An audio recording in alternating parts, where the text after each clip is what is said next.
오늘은 전도의 요청이라고 하는 제목으로 함께 은혜를 나누고자 합니다. 이 본문의 말씀은 예수님께서 제3차 갈릴리 전도 사역의 첫머리에 일어난 사건을 기록하고 있는 것입니다. 이 본문이 우리에게 주는 메시지가 무엇인지 함께 생각해 보겠습니다.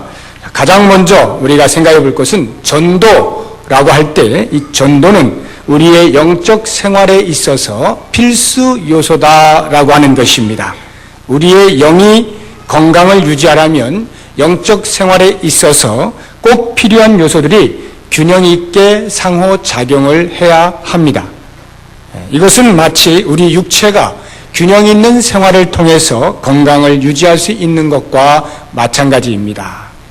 육체를 위한 균형 있는 생활의 요소들이 무엇입니까? 많은 것들이 있을 수 있겠습니다만 가장 기초적인 것 세 가지를 대라고 하면 먹는 거, 자는 거, 그리고 일하는 거, 이 정도를 생각할 수가 있겠습니다.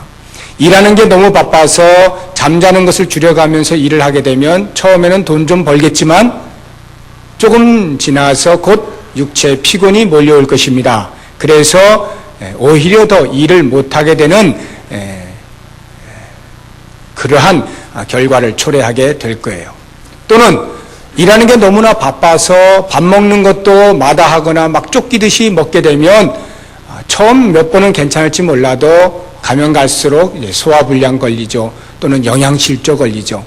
얼마 전에 난 기사를 보면 그렇게 쫓기듯이 너무너무 바쁜 생활을 하던 샐러리맨이 아침에 출근하다간가 하여튼 가면서 인스턴트 식품 특정 식품을 말해서는 안 되지만 하여튼 그런 모 회사의 그걸 먹다가 그만 여기 목에서 이렇게 딱 걸려가지고 즉사를 한 그런 기사도 읽지 않았습니까? 그 정도로 바쁜 삶을 산다라고 할 때 그 육체가 망가지는 것은 불을 보듯 뻔한 것입니다. 그렇다고 해서 그럼 잠을 많이 자면 괜찮을까라고 할 때 잠을 많이 자면 잠이라는 게 저도 자봐서 압니다만 자면 잘수록 더 졸리잖아요. 8시간 자면 그 다음에 9시간 자고 싶고 9시간 자면 10시간 자고 싶은 게 사람 심리인데 이 몸의 리듬이 그래요. 그래 점점 많이 자서 아주 이제 무기력한 상태까지 빠지게 되지 않습니까? 그럼 일이고 뭐고 이제 다 팽개치는 것이죠. 육체의 리듬을 깨뜨리는 것입니다. 그렇다고 해서 건강을 유지한다고 밥만 또 많이 먹는다고 하면 어떻게 됩니까? 역시 보나마나 이렇게 넓어지겠죠. 그러니까 육체의 건강을 유지한다라고 할 때는 이와 같은 기초적인 어떤 그런 요소들이 균형 감각을 이루어서 서로 피차의 조화를 이루면서 있어야만 육체의 건강을 유지할 수가 있다라고 하는 것입니다. 마찬가지로 우리의 영적인 건강도 영적 생활의 균형을 잃어버리면 영적인 건강을 해친다라고 하는 것은 당연한 것입니다. 전도가 영적 건강을 지키기 위하여 반드시 필요한 요소다라고 말씀을 드릴 때 이 말씀은 두 가지의 상반된 교훈을 우리에게 줍니다. 첫 번째 교훈은 뭐냐 하면 그렇기 때문에 이 전도를 결코 소홀히 여겨서는 안 된다라고 하는 것이고요. 그 반대되는 교훈은 뭐냐 하면 그렇기 때문에 이 전도만을 영적인 생활의 모든 것이다라고 말을 해서는 안 된다라고 하는 것입니다. 오늘 제가 이제 초점을 두어서 말씀을 드리고자 하는 것은 전자의 부분입니다. 후자는 다음에 기회가 있으면 제가 말씀을 드리도록 하고 전자의 부분, 전도는 우리의 영적 건강에 꼭 필요한 필수 요소이기 때문에 어떠한 경우에도 무시되거나 소홀히 여김을 받아서는 안 된다라고 하는 것입니다. 전도가 천대를 받을 때 기독교는 본질의 힘을 잃어버리게 됩니다. 그리고 엉뚱한 것에 힘을 쏟게 됩니다. 제가 수요 예배 때에도 말씀을 드렸던 것인데 이 기독교는요 운동과 제도권을 오가면서 진자 운동을 벌이는 반복으로 역사가 구성이 되어 있습니다. 기독교가 운동으로 있을 때에는 전도가 항상 활발했습니다. 반면에 이 기독교가 제도권의 자리로 이렇게 옮겨가게 될 때에는 전도가 매우 미약했던 것을 역사를 통해 볼 수가 있어요. 왜 그러한가 하면 이 전도라고 하는 것이 생명과 관계된 거잖아요. 생명을 전하고 생명을 소개하고, 그래서 그 생명을 들은 자가 생명을 받아들이냐 아니냐라고 하는 생명을 다루는 문제이기 때문에 그런 것입니다. 생명이 소송하는 것에서는 그 자체로 기쁨이 너무나 커서 주변에 자질구레한 것들에 그다지 신경을 쓰지 않는 거예요. 오히려 귀찮을 수가 있습니다. 그런데 이것이 운동으로 있을 때는 그와 같은 전도함으로 말미암은 생명이 소송되는 것에 대한 기쁨을 누리게 되는데, 이게 제도권으로 옮겨지게 되면서 관심이 생명에서부터 이 제도권을 유지하는 데 필요한 자리, 지위로 관심이 바뀌어진다라고 하는 것입니다. 이렇게 관심이 자리나 지위로 바뀌게 되어지는 이 제도권에서는 점점 더 그 자리가 탐해지기 때문에 계급이 더 많이 세분화가 되어서 많은 계급들이 생겨나요. 그리고는 더 높은 계급을 쟁취하기 위한 육체의 욕구만이 왕성하게 일어나게 되는 거예요. 그러니까 그러한 자리에서는 당연히 그리스도의 복음으로 말미암아 생성되는 생명에 대한 관심이 없어지게 마련인 것이죠. 이것이 역사가 증명해 주고 있는 것입니다. 우리가 중세시대를 잘 알지 않습니까? 중세시대의 가장 큰 특징 중에 하나가 뭐냐 하면 교회가 세상을, 교회가 국가를 통치한다라고 하는 것입니다. 황제가 교황에게 머리 숙이던 때가 중세 아닙니까? 자, 그렇게 보면 우리의 생각에는 기독교가 전체를 통제하고 지배한다라고 할 때 유토피아가 일어날 것만 같잖아요? 그런데 역사가 우리에게 말해주고 있는 것은 유토피아가 아니라 오히려 일반 사학가든지 신학 사학가든지 상관없이 모든 사학자들이 이구동성으로 하는 말이 중세는 영적 암흑기의 시대다, 이렇게 말을 하거든요. 기독교가 지배를 했음에도 불구하고 영적인 암흑기, 왜 그러겠습니까? 거기에 전도가 없기 때문에 그래요. 생각해 보세요. 교회가 전 세계를 지배하고 있는데 무슨 전도가 필요해요? 그 안에 다 들어와 있는데 전도를 안 하는 거예요. 그러니까 복음으로 말미암는 생명이 무엇인지를 점점 놓치고 있는 것입니다. 관심이 없어지게 되는 것입니다. 전하는 일도 없고요, 듣는 일도 없고요, 그냥 그렇게 살아가고 있는 것입니다.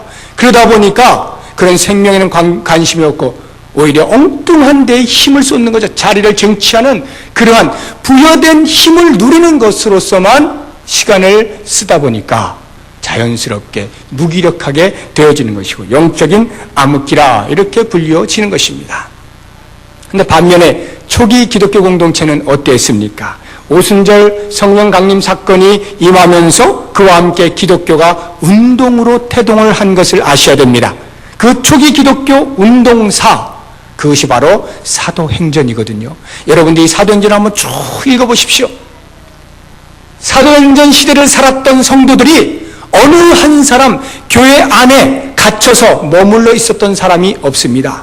그들은요, 교회에 모이면요, 서로 사랑하고 교제하고 없는 자들 도와주고 나누고 뿐만 아니라 하나님의 말씀에 귀를 기울이고 말씀을 잘 듣고 함께 모여 예배하고 하나님을 찬양하고 이 모든 일들을 다 했습니다.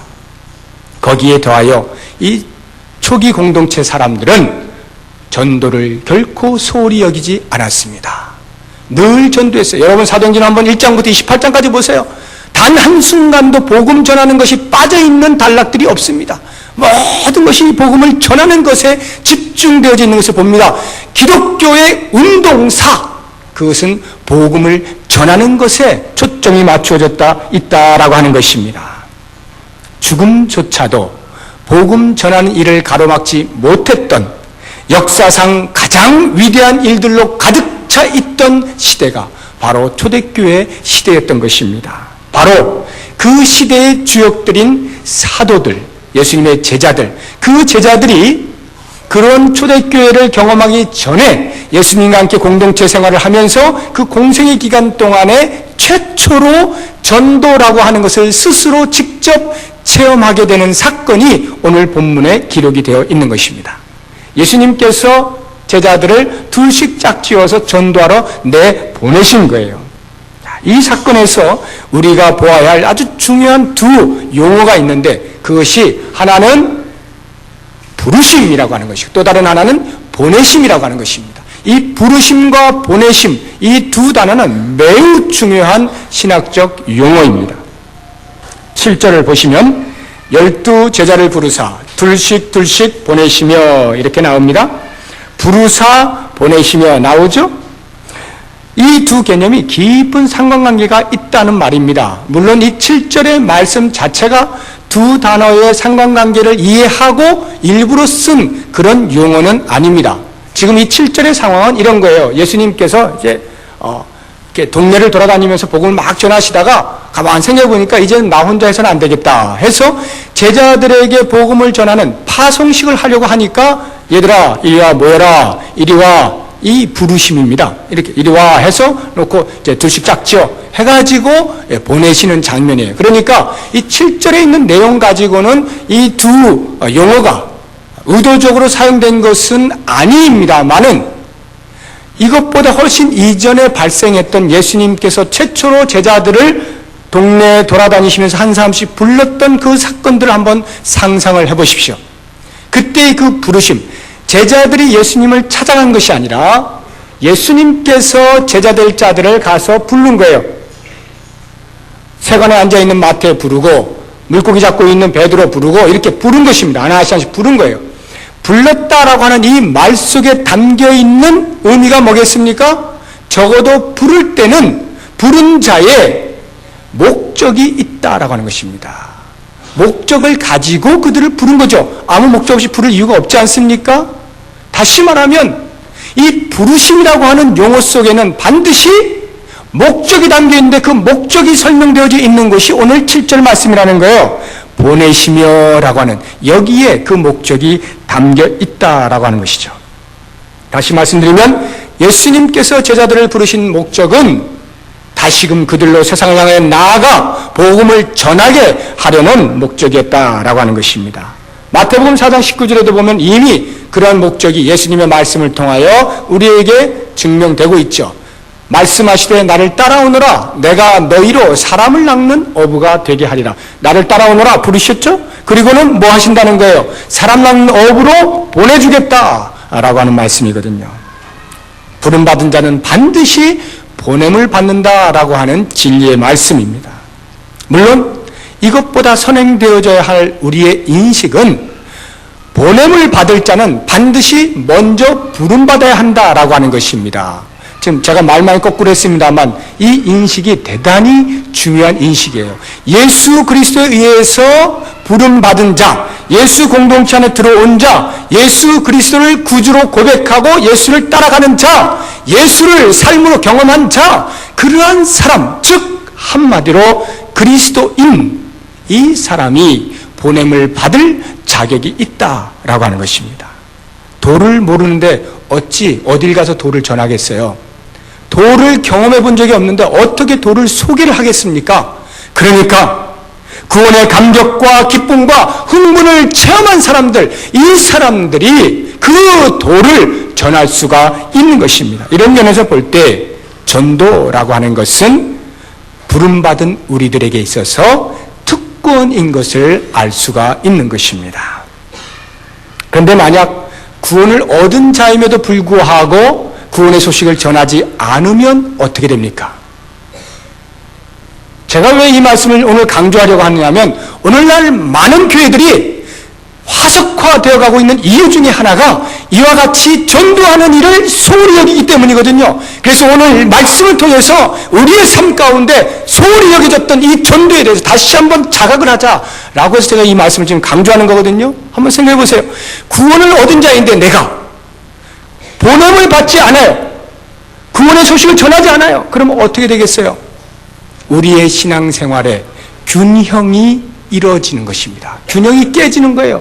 균형이 깨지게 되면 그런 상태로 계속 시간이 흘러보세요. 영적인 건강에 적신호가 오는 것입니다. 나중에는 돌이킬 수 없는 상황에까지 올지도 모른다라고 하는 것입니다. 우리는 그것을 잘 못 느낄 수가 있어요. 모든 예배 때마다 우리는 잘 나와요. 예배 잘 찬송합니다. 하나님께 예배 드립니다. 그리고 성경 공부 있으면 잘 참석해서 공부도 해요. 아멘, 할렐루야 받아들입니다. 그리고 사회를 돌아보면서 혹시 가난한 자들이 있는가, 혹시 불편한 자들이 있는가, 소외된 자들이 있는가 돌아봅니다.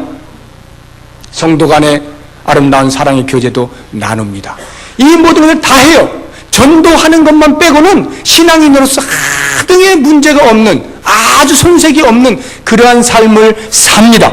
그런데 이상하게도 그러한 삶을 삶에도 불구하고 왠지 모르는 영적 무기력감을 혹시 느끼신 분 안 계십니까? 왠지 나의 신앙생활이 다람쥐 쳇바퀴 도는 듯이 이게 뭘까라는 생각을 해보신 적 없습니까? 왠지 봉사를 실컷 했는데도 불구하고 가슴이 답답해지는 그러한 경험을 해본 적 없어요? 그러신 분들은요, 한번 돌아보세요. 전도를 안 해서 그래요. 전도를 안 해서. 왜 그런가요? 전도는 생명이라고 그랬잖아요. 생명이 오고 가는 것이 전도인데 그것을 안 하니까 마음의 생명력이 없어지는 거예요. 그러니까 점점 일은 뭘 많이 하는 것 같은데, 예배도 많이 드린 것 같은데 영적으로 소진이 되어지는 것입니다. 건강에 적신호가 왔다, 이런 말이죠. 사랑하는 여러분, 우리는 예수님의 그 구원의 초청에 반응을 해서 부름을 받은 사람들 아닙니까? 그래서 이 자리에 있잖아요. 그렇다고 한다면 예수님께서 이제 때가 되어서 우리들을 다시 세상으로 보내시고자 할 때 구원의 소식을 너도 전해라 라고 할 때에 그것에 대한 정당한 반응도 역시 해야 되는 사람들 아닙니까? 그 삶을 깊이 생각을 해보시기 바랍니다. 아니, 나는 아니지. 목사님부터 일단 하시고 또 전사님 하시고 뭐 장로님 하시고 그래도 꼭 필요하다면 제가 한번 해보든지 말든지 라고 생각하시는 분 잘 생각해 보세요. 이렇게 부름을 받은 사람들, 여러분이 만약에 부름받지 않은 사람이라면 신경 쓰지 마세요. 안 나가셔도 돼. 근데 만약 부름받았다, 내가 구원받은 사람이다 라고 할 때는요, 어느 한 사람 예외 없이 보냄을 받았다라고 하는 사실, 보냄 받았다라고 하는 말을 두 단어로 사도 이렇게 말을 합니다. 사도라는 말 뜻이 보냄을 받은 자라는 뜻이거든요.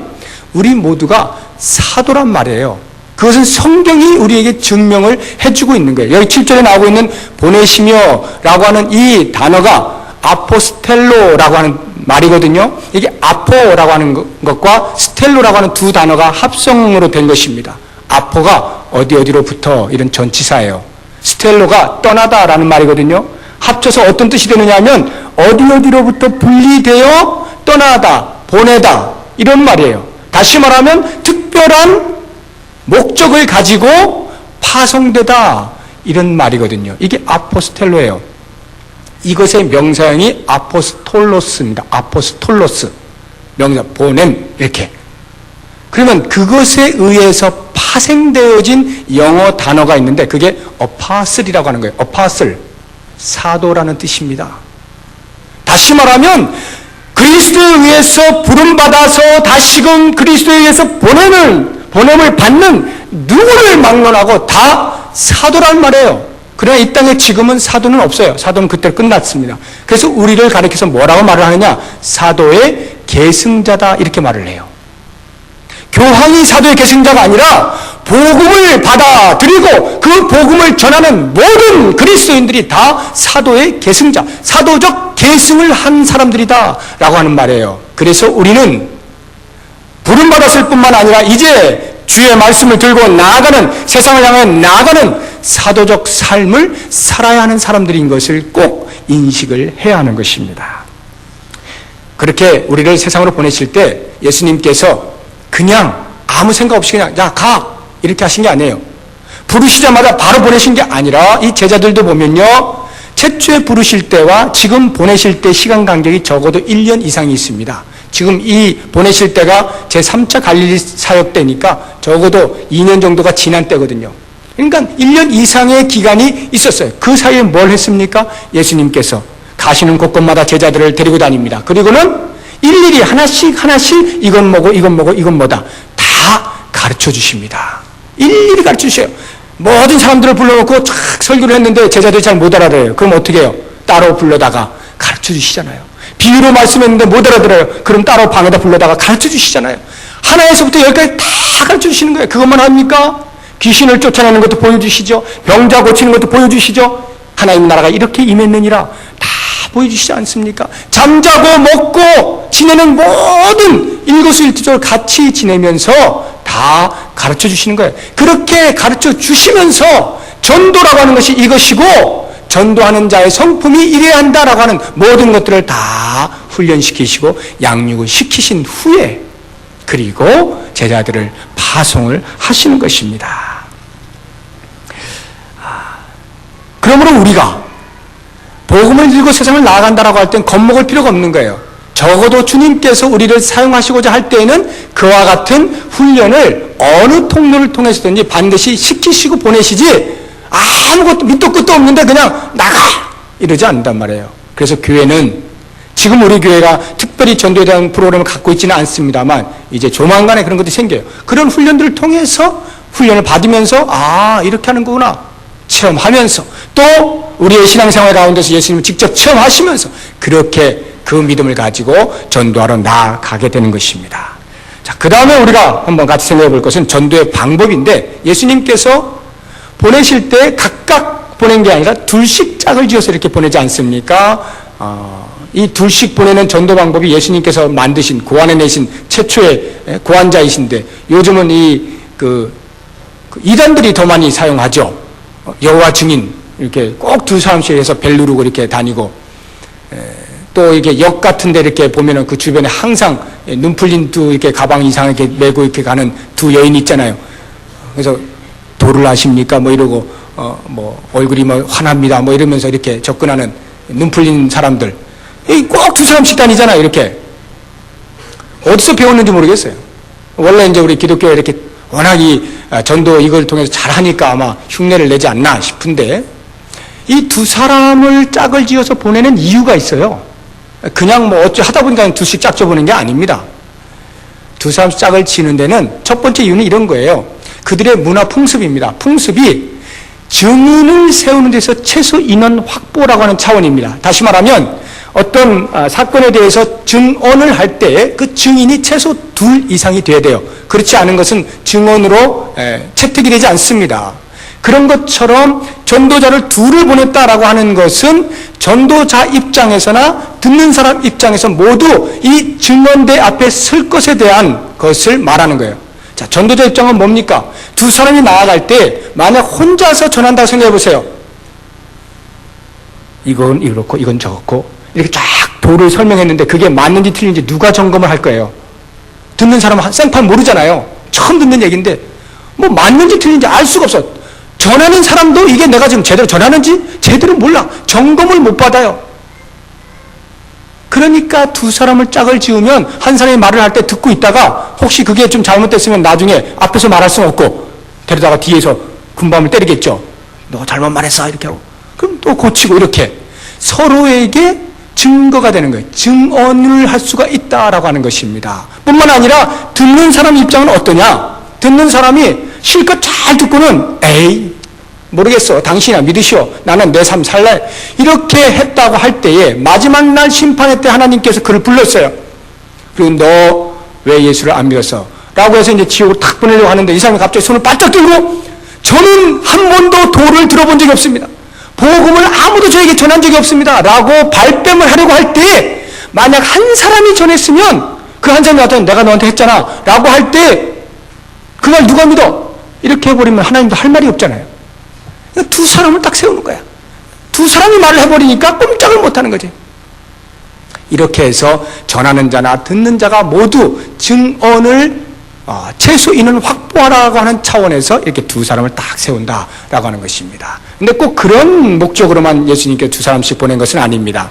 우리의 상식으로 생각해 보아도 두 사람이 한 사람보다 훨씬 낫잖아요. 한 사람이 복음을 전한다라고 할 때에 혹시 복음을 전하다가 상대방이 거부를 했어요. 거부만 한 것이 아니라 그냥 아주 모독을 줬어요. 그럼 얼마나 낙심이 돼요. 상심이 돼요. 내가 이거 하려고 전도하러 다니나? 아주 상심이 돼가지고 포기하고 싶잖아요. 그럴 때 두 사람이면 어떻습니까? 그 나머지 한 사람이 다시 힘을 넣어주잖아요. 북돋아주잖아요. 참자. 그래서 생명을 전하는 일인데 우리가 한 번 더 참자 하고 이렇게 서로 힘을 모아서 나아갈 수 있기 때문에 서로 협력하는 차원에서 둘을 보내는 것입니다. 뿐만 아니라 교육의 효과도 있어요. 둘이 보내면 서로 마음이 잘 맞는 사람이 짝이 되면 마음이 잘 맞으니까 전도 잘할 것이고, 그건 말할 것도 없고. 만약에 서로 마음이 안 맞는 사람이 짝이 돼서 어떻게 하다 보니까, 그거 어떻게 하겠어요? 전도는 하긴 해야 되겠고. 계속 싸우겠죠? 지나가게 걸어가면서 다투고 막 이럴 겁니다. 그러나 하루 이틀 계속 전도하다 보면 어떻게 돼요?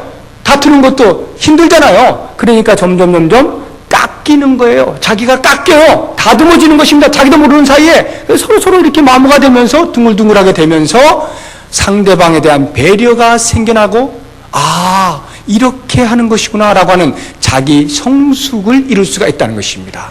이러한 면에서도 둘이 가는 것은 매우 중요하다라고 하는 것입니다. 그렇게 해서 둘씩 짝을 짓는 이 전도 방법은 초대교회 선교의 모델이 되었어요. 그래서 상당히 오랜 기간 동안에 둘씩 짝을 지어서 나가는 전도 방법을 사용했습니다. 오늘날에도 역시 마찬가지예요. 그러나 이것이 우리에게 어떤 절대 진리로 요청되어지는 것이라고 적용을 해서는 안 됩니다. 중요한 것은 이렇게 전도에도 효과적인 방법을 강구해야 되는구나 라고 하는 것을 우리가 알고 계속해서 전도 방법들을 개발해내는 것이 중요한 것입니다. 그 다음으로 우리가 생각해 볼 것은 전도할 때 우리가 들고 나가는 무기인데요. 무기가 있어야 영적인 전쟁을 할 거 아닙니까? 예수님께서 그 제자들의 손에 들려주신 무기가 있는데 양손에 하나씩 들려주셨어요. 한 손에는 뭐냐? 영적 권세라고 하는 무기입니다. 또 다른 한 손에는 육적 내려놓음이라고 하는 무기입니다. 자, 7절 하반절을 보시면 이렇게 나오죠. 더러운 귀신을 제어하는 권세를 주셨다 이렇게 나오는데, 복음이 전해지는데 가장 싫어하는 사람이 누굴까요? 사단이겠죠. 사단이 자기 영역이 침범되니까 아주 싫어할 거예요. 사단의 수하에 있던 귀신이 얼마나 화가 나겠어요. 그러니까 막 벌벌 떨고 입에 거품을 물고 침을 흘리고 막 잡아먹을 듯이 눈 뒤집어 까면서 이렇게 막 달려들어요. 복음을 전할 때. 특히 복음이 처음 들어가는 것을 보세요. 그런 것은요, 아주 강력한 반대 세력들이 있습니다. 그게 다 귀신의 장난들이거든요. 복음을 전하는 그곳에는요, 귀신을 제압하는 기적들이 많이 나타나요. 실제로. 선교사님들이 그런 오지에 가가지고 최초로 복음을 전하는, 한 번도 들어본 적이 없어요. 그냥 귀신이 얼마나 놀랄 거예요. 이게 뭐야 도대체? 깜짝 놀라서 막 대든단 말이에요. 그때 복음의 능력이 그를 팍 칠 때 선교사 입을 통해서 귀신이 쫓겨나가는 그런 일들을 비일비재하게 보는 것입니다. 뿐만 아니라 병자들도 막 그냥 고쳐지는 거예요. 왜요?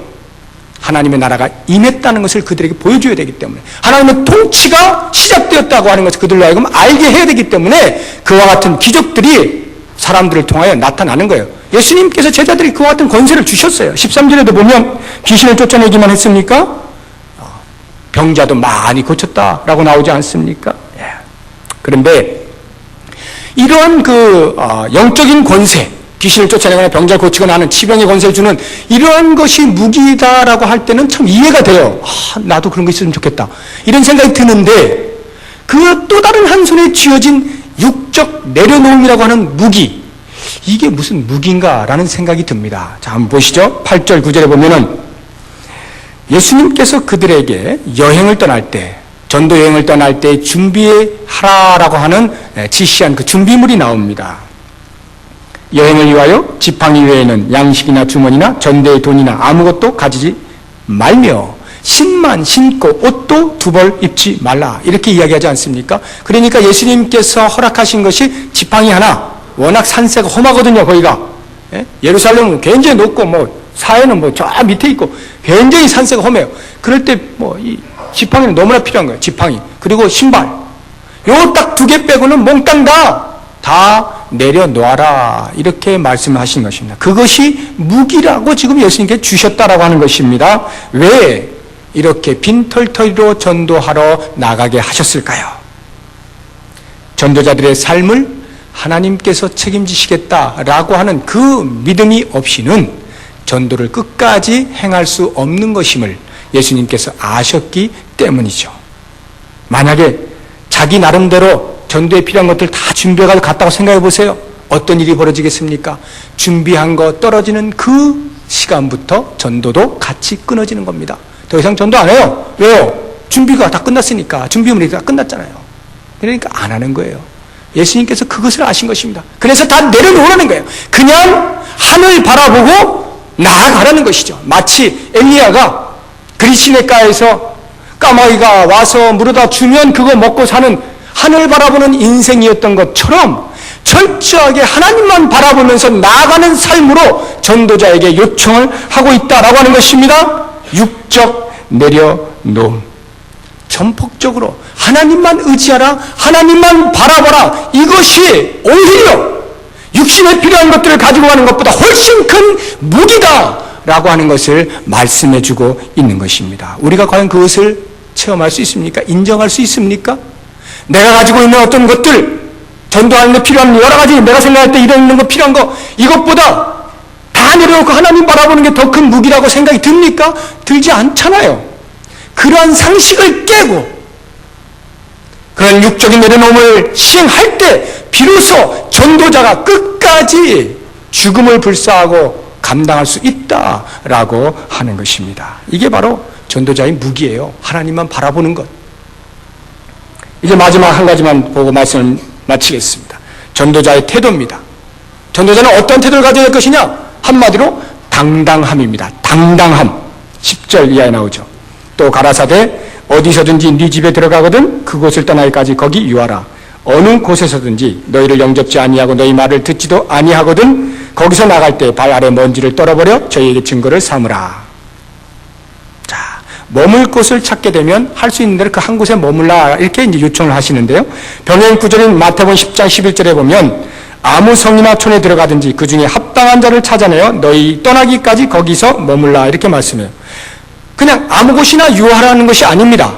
찾아보아서 유할 만한 곳에 머물러라 이렇게 말씀하시는 거예요. 즉 복음을 받아들이고 제자들을 환대할 수 있는 그런 집에 머물라는 것입니다. 이게 무슨 말입니까? 복음의 능력을 말하는 것입니다. 복음이 그만큼 귀하다는 거예요. 복음이 그만큼 가치가 있다는 거예요. 그런 가치 있는 복음을 들고 나가는 사람으로서 구걸하지 말라는 것이죠. 머리 숙이지 말라는 것이요. 당당하게 이 복음을 받아들일 수 있는 사람의 집을 찾으라는 것이고 하나님께서 그와 같은 집을 예비해 놓으시겠다라고 하는 거거든요. 복음의 능력을 말하는 것입니다. 이것이 전도자에게 있어서 사치스러운 삶을 말하는 것은 아닙니다만 구걸해서는 안 된다라고 하는 거예요. 구걸하며 사는 인생이 아니다라는 게 하나님께 책임지시는 인생이다. 그것을 확신하고 나아가라는 것이죠. 그래서 마태복음 10장 12절에 보면 제자들이 그 집을 들어갈 때 평안을 빌라라고 말씀하시거든요. 평안을 빌어서 그 집이 평안을 받을 만한 집이면 평안이 그 집에 머물 것이고 만약에 그 집이 평안을 받을 만한 그릇이 못 돼요. 그러면 이 평안이 어디로 오냐면 삥 돌아서 평안을 빈 이 제자들에게 온다 했습니다. 부메랑처럼요. 동물 잡으려고 쫙 부메랑을 던졌는데 동물이 피했어요. 그럼 그 부메랑이 그 땅에 팍 꽂혀서 끝나는 게 아니라 싹 돌아와서 다시 손에 딱 잡히잖아요. 부메랑처럼 평안을 비는 것은 부메랑이에요. 그러니까 전도자들은 어디를 가든지 딱 집 붙잡고 할 수 있는 최선의 축복을 하는 거예요. 그 집이 못 받으면 내가 받으니까. 이게 뭘 말하느냐 하면 복음 전도자는 하나님께 책임지신다. 복음의 당당함, 즉 전도자는 당당하게 그 복음을 들고 나가야 된다라고 하는 것입니다. 그래서 제자들을 영접하지 않는 그 집에 대하여 어떻게 하라 그래요? 미련 두지 말고 그냥 나오라 그러잖아요. 그냥 나와라. 나올 때 어떻게 해요? 발에 묻은 신발에 그 먼지를 툭툭 털고 나와라 이렇게 말씀하시지 않습니까? 그래서 그 터는 것을 통하여 그 집에 증거를 삼으라 라고 말씀하고 있습니다. 어떤 증거입니까? 보통 경건한 유대인들은 이방 지역을 이렇게 돌아다니다 보면은요, 돌아다니다가 이제 자기 팔레스타인 땅으로 다시 들어오잖아요. 그러면 그 경계에서 신발에 묻은 먼지를 털어요. 나는 이 이방 지역과 상관없는 경건한 사람이요 라고 하는 것을 표식을 내는 것이거든요. 복음을 수용하지 않는 자들은 이렇게 영적인 이방인이 된다라고 하는 말입니다. 털어버린다라고 하는 말 뜻이. 그래서 나중에 하나님 앞에서 변명을 하지 못해야 되는 거예요. 복음의 영적인 이방인으로서 하나님 나라에 들어가지 못하는 것에 대한 증거를 삼는 것이 바로 발의 먼지를 떨어버리는 행위인 것입니다. 이 말은 복음을 받아들이지 않는 한에 있어서는 그 집이 어떤 집이 아무리 대궐 같은 집이 되었든지 아무리 학식이 높은 집이 되었든지 아무리 유대인이 되었든지 아니면 대통령이 되었든지 무엇이 되었든지 상관없이 복음을 받아들이지 않는 한에 있어서는 영적인 이방인이에요. 하나님 나라에 들어가질 못하는 것입니다. 그것에 대한 전도자의 당당함이 있어야 한다라고 하는 거예요.